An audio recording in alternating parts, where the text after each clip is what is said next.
Hello, growers. Looking to turn your homestead into a profitable business? Or are you a farmer looking to boost your sales?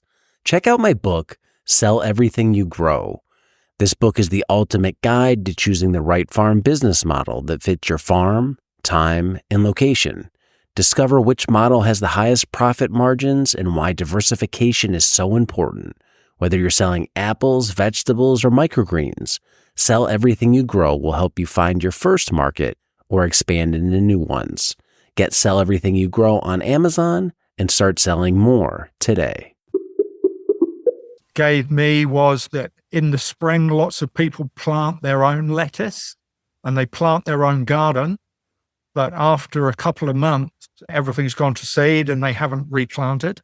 So you'll see your salad mix sales spike a couple of months in an early summer. And again, it's absolutely true. Yeah, it does happen. We had a local farmer friend tell us the same thing around tomatoes.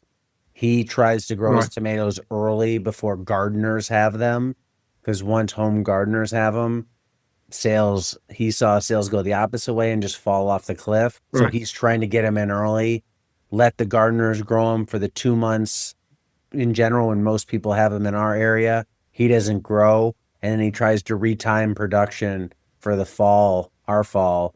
Yeah, sure. Nobody has them. The plants have died. Okay, yeah. Certainly the shoulder seasons are the classic time to make that extra money. But in order to exploit that, you really need to have really good infrastructure that I don't have. And some of my competitors at the market are growing hydroponically in greenhouses. Luckily, that's the guy that was giving me a lot of good advice. He doesn't grow carrots, obviously, because he's hydroponic. But you get a feel for your own market and what people want. And I say again, the radishes, I notice a big difference. If I haven't got radishes ready for the week, then I know that my sales are going to be down. Yeah, because they're quite a significant chunk. In hindsight, what was wrong with your initial product mix? So I can already start to guess a few things. Radishes, we've hit on, don't have to talk about that. Carrots, probably not enough, didn't hit on that. But what else was maybe off on that initial mix that you just had to learn from experience?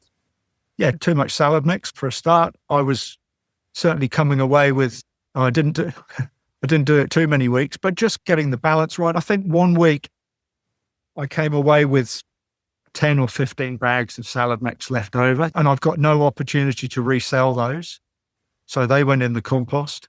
And that might not sound like too much, but if you're only making $400 or something like that, then, that's getting up there at over 10%. Yeah, that happened a few times, but you've got to adapt quickly. And the classic thing is you can't sell the product unless there's somebody there to buy it. Yeah. If you haven't got the people coming to your stall, so it's a gradual thing, and matching your production to your demand is a critical skill, and nobody can teach you that. It's not written. There's no formula that's written down in a book. That's only skin in the game that allows me to do that. It sounds like you've gotten good at forecasting. So where you're only leaving with a few, what are some very generic tips you would give people who are new to improve their forecasting ability? It's pretty straightforward, really, Diego, just that you go through the exercise of keeping records. Okay. And excuse me, and it doesn't really matter whether you do that on the back of an envelope or on an Excel spreadsheet, except that the Excel spreadsheets are a lot easier to bring up the following year to look at what the trends were or how many you've sold. So if I have a spreadsheet, what are you tracking? What are the numbers, like total brought to market, total sold? Yep. Is that it? And how many are left over? Yeah. So I'm just subtracting off how many you haven't sold. What's left? Yeah. Just simple maths. And then the following week, if you sold out, pushing it a little bit further if you can. So you're just trying to understand that whole that's the simplicity of a forecast, really, isn't it? It's not a safe jump. It's not an exact science.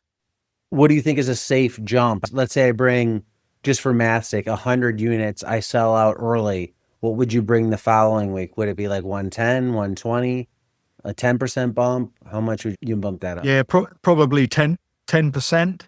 The other thing that I do as well is that when I'm tracking my sales week to week, I like to put a little note in just on the side, just what I didn't have. Because invariably, look, I might let's say I take 11 or 12 different products to market. The following week, I might only have 10, might be down at 9 or something. Something will be missing because the product isn't ready. That doesn't happen with things like salad mix because of optionality and so forth. I've always got salad mix in one form or another, but if I haven't quite got the timing for radishes, which are a real short one, I might be a week without radishes. Carrots, you can be waiting a lot longer for them to come on, or if you're between successions. So yeah, just getting that balance right. If I've got a good run or picked up somebody new in a restaurant that wants carrots, then I'll be selling out faster. That's probably one of the differences between being in a factory manufacturing environment where you can basically crank the handle a little bit faster. Yeah.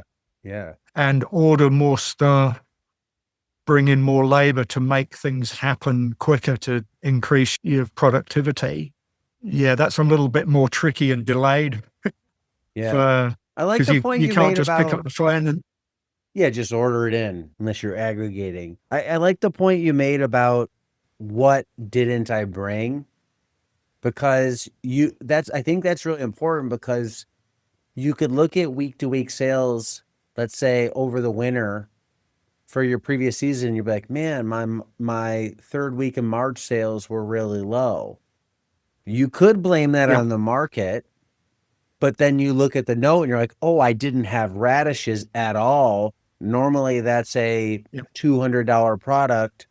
I add $200 in, and instead of now a dip, it would even out. So now it's not a slow market that I'm now planning for next year. I need to make sure I have inventory for that market.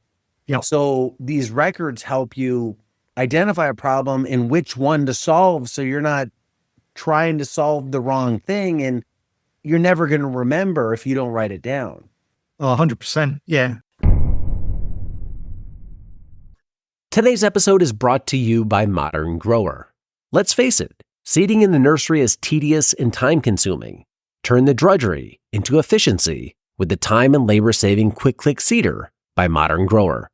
The Quick Click can seed a full nursery tray in seconds. It's fully compatible with all trays on the market, such as paper pot, airstrip, cell trays, PropTech, and more.